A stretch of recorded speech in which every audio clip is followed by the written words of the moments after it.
Looking for the best place to shop this Mother's Day? Go with the brand that makes it easy to send something thoughtful to everyone on your list. 1-800-Flowers.com. Right now at 1-800-Flowers, order 1 dozen roses and get another dozen free. More flowers mean more smiles, all backed by the quality, attention to detail, and trusted delivery experience that make 1-800-Flowers my top choice to send something beautiful Mom will love. Make Mom's Day at 1-800-Flowers.com/podcast. That's 1-800-Flowers.com/podcast. Hey there, it's Wayfair here, where delivery and setup are as easy as a few taps on your phone. You're relaxing in an old hammock, scrolling Wayfair's app, when you spot it, a brand new patio set. Next thing you know, Wayfair delivers it right to your patio and sets it up. Oh, you need a new grill too? All right, Wayfair's got you covered. With Wayfair's Room of Choice delivery and fast expert setup on qualifying orders, life gets a little easier. Visit wayfair.com or the Wayfair app. Wayfair, every style, every home.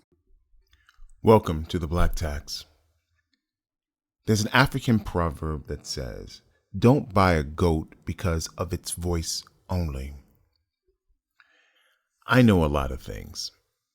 I've done a lot of things, and I try to make sure all of my skill sets connect at some point, that there's an intersection of something that connects A to Z and B to J and M to F. Because I think when you are multi-talented and multi-gifted with different topics, skills, you always need to pull on those skills in certain situations. And in my life, I've had to pull on a lot of skill sets that I've learned over the years. So I'm going to this black tie dinner with this woman I'm seeing at the time. And it's a fundraiser for some cancer. And it's at the Plaza Hotel. And it's black tie and everybody's there. And you can count on one hand the number of black people in the room. And there were 6 of us, 3 couples, spread out so that we didn't look like sore thumbs in the room. So we find our way to the table, and she introduces me to the people at the table who she works with. She is a physician. So we sit down and light chatter begins, and people are talking about what they do and who they are. And I'm just sitting there trying not to get involved in any conversations. I'm there to look attractive. I'm there to make a joke or two, keep it light and breezy for the entire evening. So this older woman sitting next to me says, "You don't speak much, do you?" I said, "No, I do. But you guys have a relationship that I'm not a part of. And it sounded like you guys were talking about something that I don't have connection to." And she says, "Oh, no. We're just, we all work together. We're all doctors. Are you a doctor?" And I was like, "I am not." She says, "Oh, have you thought about going to med school?" I said, "I did." And she then says, "Well, what made you not go?" "An envelope." And she's like, "An envelope?" And so the woman I'm dating quickly changes the subject because she doesn't want me to get into the rah-rah with this woman. And though I wasn't going to get into the rah-rah with her, because I do know when to turn it off and when to turn it on and when to blow it out. So she says, "So what do you do?" And I said, "I work in entertainment, which is fun. I enjoy it. It brings me joy. I deal with producers and writers and, young artists trying to figure out what they want to be and break into the music, film, and television industry." She says, "Oh, that sounds interesting." And so she changes her tone and moves away from any other interaction with me because she now has formed an opinion about who I am.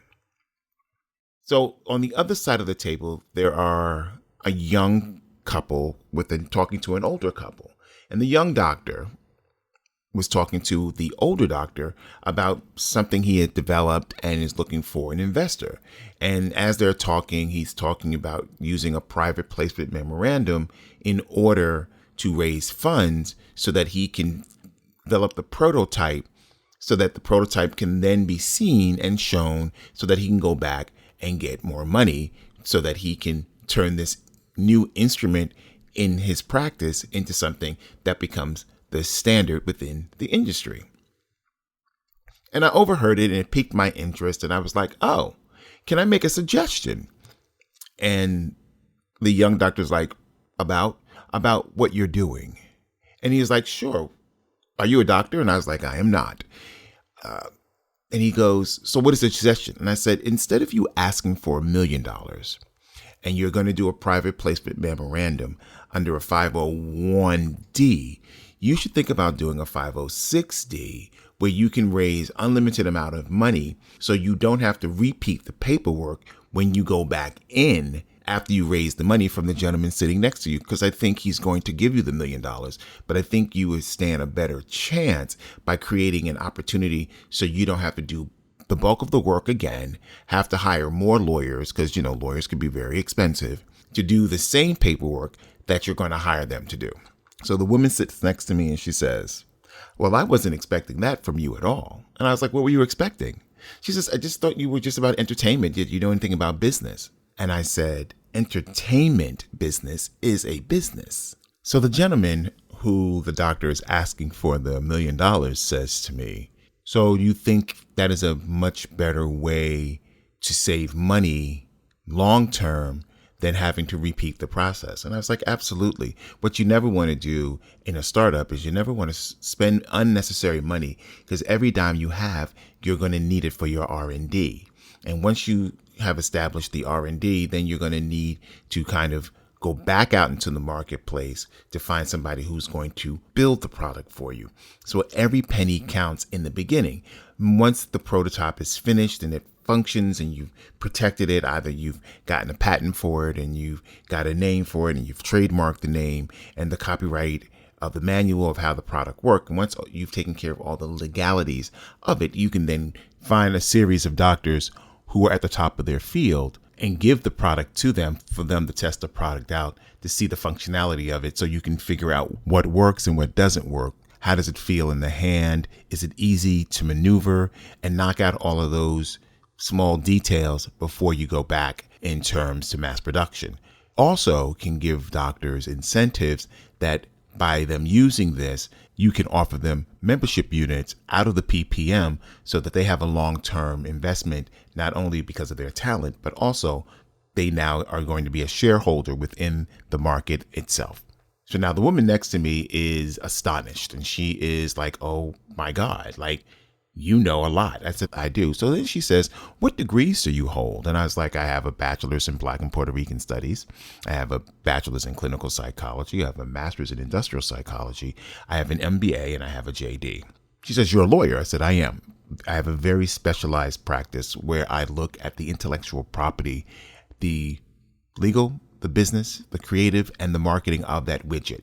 Once all those things are in line, then I can go out into the marketplace and I can also try to find buyers for it. So the gentleman across the table who's been listening to this whole conversation is like, that is an amazing thing. Like, wow, like I'm floored.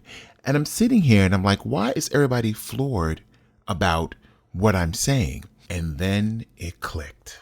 And I was like, oh, them think I'm dumb because I'm Black. Wow. When you are Black, educated, and a professional, you're constantly tested. You're constantly having to flip in and out of spaces just to fit in. I don't like trying to fit in. I just am in. We have learned how to, as the kids say today, code switch. We know when to turn it on, when to turn it off. We know in certain circles we have to pretend to be something different.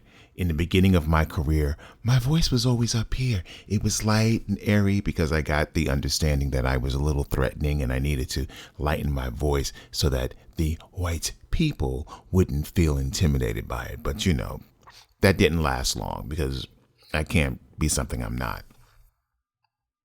Always hold your cards close to the chest. Everyone doesn't need to know everything about you or all of the talents you have. Sometimes those talents open opportunities for you that you never thought were going to be there. Sometimes they close doors because people get threatened. And you have to decide, using your instinct, your gut, when to pull it back when to push it forward, and when not to use it at all. Never be afraid to code switch. It is a mechanism that we have been using as Black people since we've gotten here, throughout slavery, throughout Jim Crow, and up to today. Don't ever try to go along to get along, because you will lose yourself in that. It becomes problematic.